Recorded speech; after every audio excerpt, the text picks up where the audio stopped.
But what does it do, this emptiness?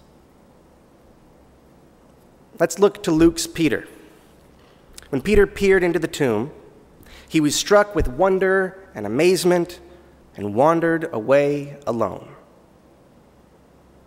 Now, to jump tanks for just a moment, I'd like to reference the Buddhist writer, Stephen Batchelor. He seems to capture what Peter may have been feeling when he writes, "To experience emptiness is to experience the shocking absence of what normally determines the sense of who you are and the kind of reality you inhabit." Can you see Peter, dazed by events, experiencing such a powerful sense of emptiness that all his life falls away? It is then that he has an experience of divine communion. It seems as though emptiness of this kind takes us entirely out of our context of place and history. Or rather, it leaves us in our context, but shifts out of it our perspective.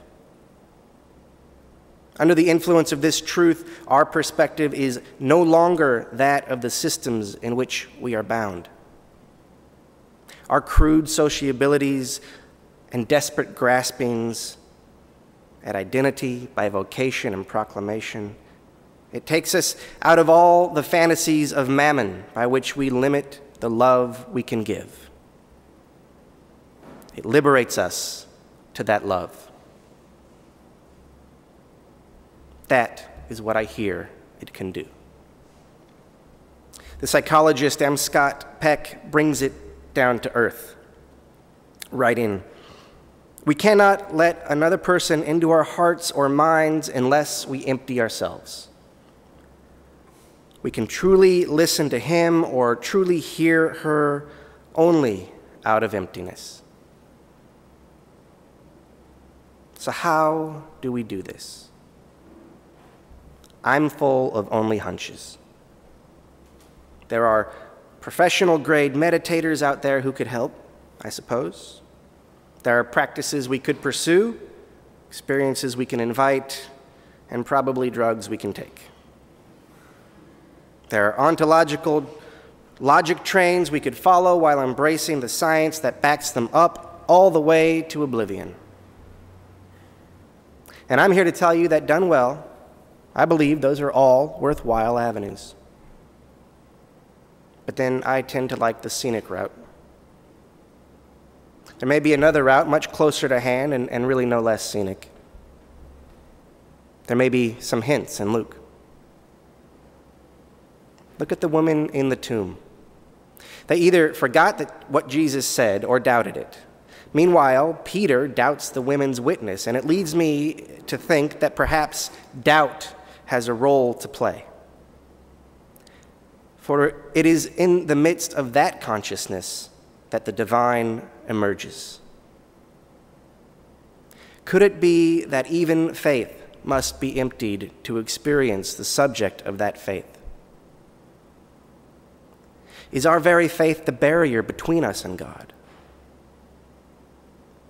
Perhaps it is true that only when we are able to abandon our notions of God, our images and descriptions, our idolatry, that we are able to experience God. Is faith itself idolatry? But here's the good news. In the lament of our forsaken anguish, in the yearning of our truly felt existential loneliness, in the shock of our own emptiness,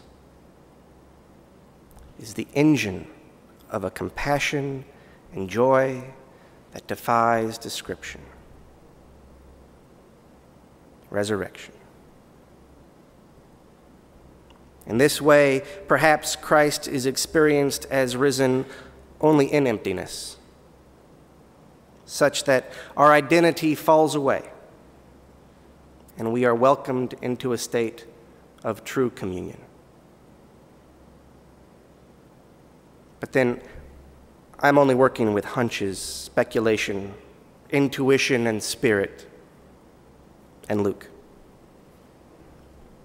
I'm declaring my hope more than bearing witness to its realization.